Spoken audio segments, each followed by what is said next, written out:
સર્વપક્ષીય બેઠક પછી રક્ષામંત્રી રાજનાથ સિંહ ખૂબ મહત્વનું નિવેદન આપે છે. દાવો કરવામાં આવ્યો કે ત્યાં કહેવાયું કે ઓપરેશન સિંદૂર હજુ ચાલુ છે. ઓપરેશન સિંદૂર હજુ ચાલુ હોવાનો મતલબ એ છે કે ભારત કહી રહ્યું છે કે આપણે કોઈ પણ સંજોગોમાં રિટાલિએટ કરીશું. બીજી બાજુ પાકિસ્તાન એક પ્લોટ તૈયાર કરી રહ્યું છે. કરાંચીમાં ડ્રોન અટેક ને લાહોરમાં ડ્રોન અટેક ને પછી એ ડ્રોન અટેકમાં કોઈ કેઝ્યુઅલિટી નથી થઈ રહી, માણસો મરી નથી રહ્યા, સિવિલિયન્સના મરવાના સમાચાર એટલા બધા નથી આવી રહ્યા. ઉપરથી પૂંછ આપણું આખું સેક્ટર આપણે ખાલી કરી દેવું પડ્યું છે. 90% ત્યાંના રેસિડેન્ટ ખાલી કરીને ગયા છે. માણસો ત્યાંથી નીકળી રહ્યા છે. બોર્ડરના મોટા ભાગના ગામડા આપણે ખાલી કરવા પડી રહ્યા છે, કેમ કે આતંકિસ્તાનનો ત્રાસ છે અને ગમે ત્યારે એ ગમે તે રીતે ગોળીબાર કરી રહ્યું છે. એ ફરક નથી દેખતું કે સિવિલિયન્સ છે, આ સામાન્ય નાગરિકો છે, આમને તો કોઈ લેવા દેવા નથી આ સ્થિતિમાં. એ સૈન્ય સામે પણ ઘર્ષણ નથી કરતું. આતંકી અડ્ડાઓ ભારતમાં એને મળવાના નથી અને છતાંય આ પ્રકારની તસવીરો સામે આવી રહી છે.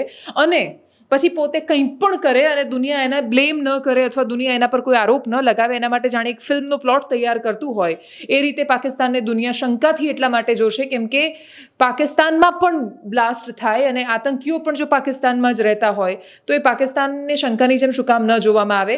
પાકિસ્તાન જે પણ કરી રહ્યું છે એ એક પ્લોટ તૈયાર કરી રહ્યું છે એવું પ્રાઇમા ફેસી પ્રાથમિક દ્રષ્ટિએ દેખાઈ રહ્યું છે કે જેથી કાલે ઉઠીને કોઈ પણ મેસિવ અટેક કરે અને પ્રયત્ન કરે ભારત પર હુમલો કરવાનો તો એને જસ્ટિફાઈ કરી શકે કે અમારા પર ડ્રોનથી હુમલા થયા, અમારા લાહોરમાં આ થયું અને કરાચીમાં આ થયું એટલે આ થયું. ભારત જ્યારે હુમલો કરે છે ત્યારે ભારતમાં પછી બીજા દિવસે 2 શક્તિ સ્વરૂપા મહિલાઓ આવીને પત્રકાર પરિષદ પણ કરે છે અને સાબિતી આપીને કહે છે કે અમે આવ્યા હતા, અમે ત્યાં આવ્યા અને અમે તમને બરબાદ કરીને નીકળી ગયા. ભારત છુપાઈને હુમલા નથી કરતું. દિવસ બહુ જ મહત્વનો છે. રશિયામાં મોસ્કોમાં વિક્ટરી પરેડ છે. રાષ્ટ્રપતિ શી જિનપિંગ ચાઇનાના અને વ્લાદિમીર પુતિને બંને મળી રહ્યા છે, બંને એકબીજાને રિસીવ કરતા હતા એવો વિડીયો પણ સામે આવ્યો છે. આજનો જ દિવસ હતો કે જ્યારે પ્રધાનમંત્રી પણ ત્યાં હોવા જોઈતા હતા, પણ એમણે વ્લાદિમીર પુતિન સાથે પણ વાત કરી હતી ને કહ્યું હતું કે વિક્ટરી પરેડનો એ હિસ્સો નથી બનવાના. એ સમાચાર જ્યારથી સામે આવ્યા 7 અને 8 તારીખના ત્યારથી એ વાતને એ જ સંભાવનાઓની જેમ જોવાઈ રહી હતી કે પ્રધાનમંત્રીએ રશિયામાં વિક્ટરી પરેડમાં સામેલ થવાનું કે એનો હિસ્સો લેવાનો ઇનકાર કર્યો છે. ત્યારથી એ સ્પષ્ટ છે કે ભારત શું કરવા માંગે છે.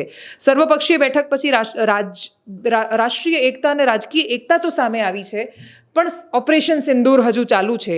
એ વાત બહુ જ બધા જવાબો આપી રહ્યું છે. હવે તૈયાર રહેવાનું છે સામાન્ય નાગરિકોએ. કોઈ પણ પરિસ્થિતિ સામે આવી જાય ખૂબ કર્તવ્ય નિષ્ઠા સાથે પોતાની ભારતીયતા સાબિત કરવા અને ભારતીય તરીકેની ફરજ, એનું દાયિત્વ, એ જવાબદારીનું વહન કરવા માટે ગુજરાતના નાગરિકો માટે આ વિશેષ એટલા માટે લાગુ પડે છે કેમ કે આપણો ખૂબ વિશાળ દરિયા કિનારો છે. આપણી દરિયાઈ અને જમીનની બંને બોર્ડર પાકિસ્તાનની સાથે એકદમ આપણે બહુ નજીક આવેલા છીએ. આપણે ખૂબ શાંત સરહદ રહી છે, પણ છતાંય પાકિસ્તાને ખૂબ બધા પોતાના હંમેશા ખરાબ મનસૂબા એણે જ્યારે પૂરા પાડવા હોય, એટલે બ્લાસ્ટ વખતે સામાન ઉતારવાની વાત હોય કે હથિયાર ઉતારવાની વાત, એણે ગુજરાતના દરિયા કિનારાનો ઉપયોગ કરેલો છે. ડ્રોન પણ કચ્છના ખાવડા પાસેના ગામમાં ઝડપાયું છે અને એટલે જ સાવધાન રહો, સતર્ક રહો, એ જ અત્યારની સ્થિતિ છે. બાકી અંત એટલો જ છે કે ઓપરેશન સિંદૂર હજુ ચાલુ છે.